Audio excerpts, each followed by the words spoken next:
किसान साथियों राम राम। आशा और उम्मीद करता हूँ कि आप सब ठीक ठाक हो। साथियों, आज हम चर्चा करने जा रहे हैं कि इस समय जो पहाड़ी क्षेत्र के अंदर बरसातें हो रही हैं उससे हमारे भारत देश के अंदर कौन कौन से राज्यों में कितना कितना नुकसान होने जा रहा है। साथियों, में इसी तरह की जानकारी जो किसान हित में होती हैं, किसान की आवाज़ उठाने के लायक होती हैं और उस जो भी किसान को नुकसान होता है उससे कैसे बचाया जा सकता है, क्योंकि धरातल की सच्चाई किसान के सिवाय और कोई नहीं जान सकता।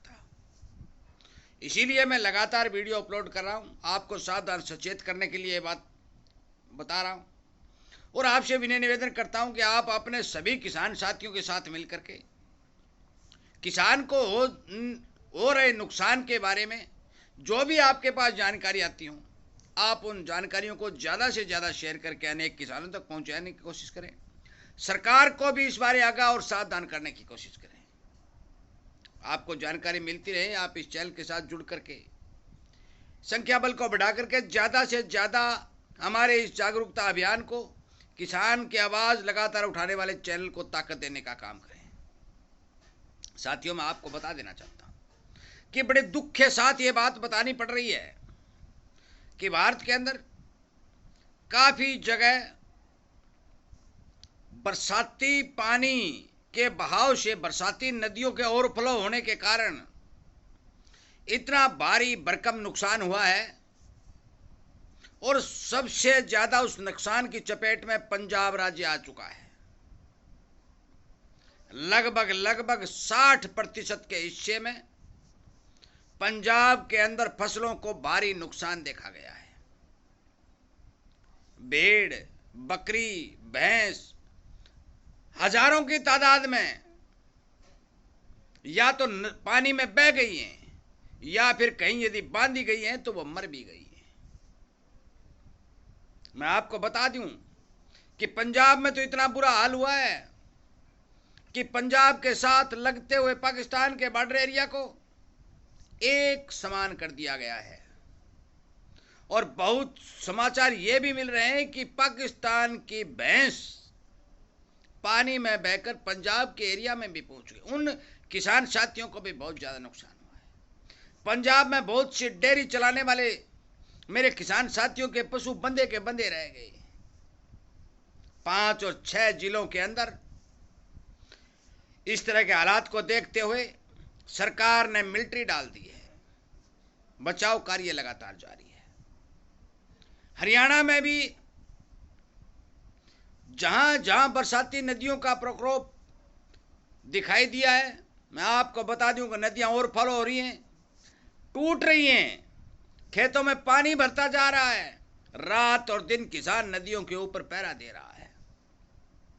प्रशासन लगा हुआ है, परंतु प्रशासन की बेहद ज़्यादा कमी देखी गई है, जिसके कारण भारी भरकम नुकसान हरियाणा के उस क्षेत्र को हो रहा है जहां पर से जो बरसाती नदियां जैसे घग्गर है या कोई बरसात के पानी को निकालने के लिए ड्रेन निकाली गई है या फिर शेम का एरिया है, मान के चलो कि उन किसानों की जीने का हालात जो है वो दुर्भर हो चुका है। राजस्थान की बात करें तो जहां जहां पथरीली जमीनें हैं, खेतों में पानी का बहाव देखा गया है। पथरीली जमीनें और पहाड़ी क्षेत्र में हुई बारिश का पानी धरातल पर आने के कारण काफी एरिया को नुकसान राजस्थान में भी देखा गया है। जहां जहां पक्की जमीनें हैं, ज्यादा बरसात हुई हैं, वो खेत से पानी के लबालब भरे हुए हैं। मध्य प्रदेश की बात करें, मध्य प्रदेश में भी एक बहुत बड़ा एरिया भारी बरसात की चपेट में आ चुका है। महाराष्ट्र की बात करें, यही हालात महाराष्ट्र का है। साथियों, मैं आपको बता देना चाहता हूं कि जो समाचार अब मौके पर निकल के आ रहे हैं, जो किसानों द्वारा बात बताई जा रही हैं, उसके हिसाब से केवल अनुमानित तौर पर मैं बता देना चाहता हूं कि देश की 15% किसानों को भारी भरकम नुकसान हुआ है और ये नुकसान बढ़ता जा रहा है। ये क्यों हुआ है, इस बारे में आपको बता दूं कि संपूर्ण सरकार की फेलियर नीति के कारण ये किसानों को नुकसान हुआ है, क्योंकि सरकार रोड बनाने पर ज्यादा ध्यान दे रही है।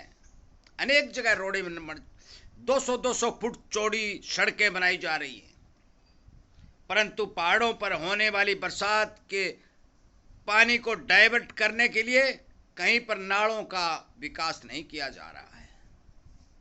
और वो भारी भरकम पानी जब पहाड़ों से उतरकर नदियों में गिरता है तो उस नदियों को ओवरफ्लो के चक्कर में सारा का सारा पानी खेतों में और गांवों में फैल जाता है, जिनके कारण भारी भरकम नुकसान किसान को होता है। मैं आप सभी से हाथ जोड़ के विनय निवेदन प्रार्थना करना चाहता हूं साथियों, जिस तरह से हमारे देश में आप सभी को पता है, आप फोन भी देखते हो, आप टीवी भी देखते हो, अखबार भी पढ़ते हो। आज का अखबार देखिए, आज के अखबार में भारत के किसानों और भारत की फसलों और भारत के मवेशी जो गाय भैंस भेड़ बकरी हैं उनको भारी भरकम नुकसान होने की पोस्टें सारा अखबार भरा पड़ा है। साथियों, समय रहते ही सरकार यदि इस पानी को डाइवर्ट करके कम पानी वाले क्षेत्र में पहुंचाने का काम करती तो आज स्थिति नहीं होती। अभी भी मैं आपको बता दूं कि नहरें अभी खाली पड़ी हैं।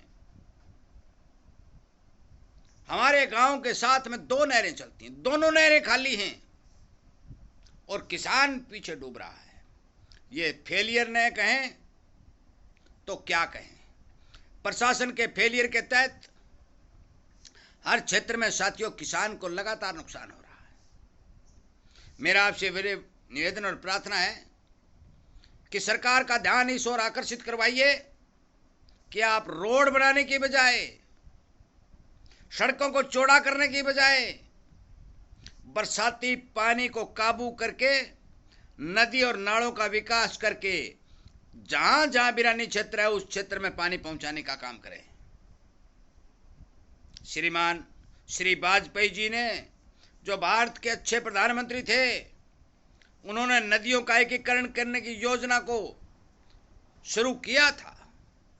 बरसाती पानी को कंट्रोल करके बिरानी क्षेत्र के किसानों को देने पर काम शुरू किया था, परंतु आज लगभग 15 वर्ष बीत जाने के बाद भी वो योजना ज्यों की ज्यों पड़ी दिखाई दे रही है। साथियों, मैं आपसे फिर भी निवेदन प्रार्थना करता हूं कि आज मौके के ऊपर लगभग 15% किसान और किसान के खेतों को भारी भरकम नुकसान हो चुका है, फसलें तबाह हो चुकी हैं, आगे ये नुकसान बढ़ता जा रहा है। जितना जो भी खबर मेरे पास आएगी, कितना नुकसान फसलों को हुआ है, कितने किसानों को नुकसान हुआ है, संपूर्ण डाटा आप तक पहुंचा दिया जाएगा। परंतु आपका फर्ज और कर्तव्य बनता है कि जो मैं मांग उठा रहा हूं कि इस बरसाती पानी को नदी नालों के जरिए नया नदी नालों का विकास करके उस क्षेत्र में पहुंचाने की कोशिश करें जहां पानी की बेहद कमी देखी जा रही है। और यदि यह कार्यक्रम सरकार ठीक से सुचारू रूप से करती है तो आने वाले समय में साथियों, जो पथरीले एरियो का पानी है, जो मैदानी एरियो में आ रहा है, बरसाती नदियां ओवरफ्लो हो रही है, उनको काबू करके असिंचित और बिरानी क्षेत्र को भी सिंचित किया जा सकता है, किसान को फायदा पहुंचाया जा सकता है, देश में अन्न के उत्पादन को बढ़ाया जा सकता है और भारी भरकम नुकसान से जिन किसानों को मार पड़ रही है उस नुकसान से बचाया जा सकता है। ज्यादा बातें न कहते हुए मैं आपसे फिर भी निवेदन प्रार्थना करता हूं कि आप कृपया करके इस वीडियो को शेयर करके सरकार के नुमाइंदों और सरकार तक पहुंचाने की कोशिश करें और उनका ध्यान इस ओर आकर्षित कराने की कोशिश करें। मांग भी उठाएं कि आप इस फ्लडी पानी को, जो लगातार नुकसान कर रहा है, उसको बिरानी क्षेत्र में डाइवर्ट करने का काम करें। वीडियो सुनने के लिए, लाइक और शेयर करने के लिए, किसान हित में काम करने के लिए आप सभी बातों के लिए धन्यवाद करता हूं। इस वीडियो को विराम देता हूं। उम्मीद करता हूं कि आप इस मुहिम को आगे बढ़ाएंगे और अपने किसान दोस्तों को नुकसान से बचाएंगे। जय हिंद।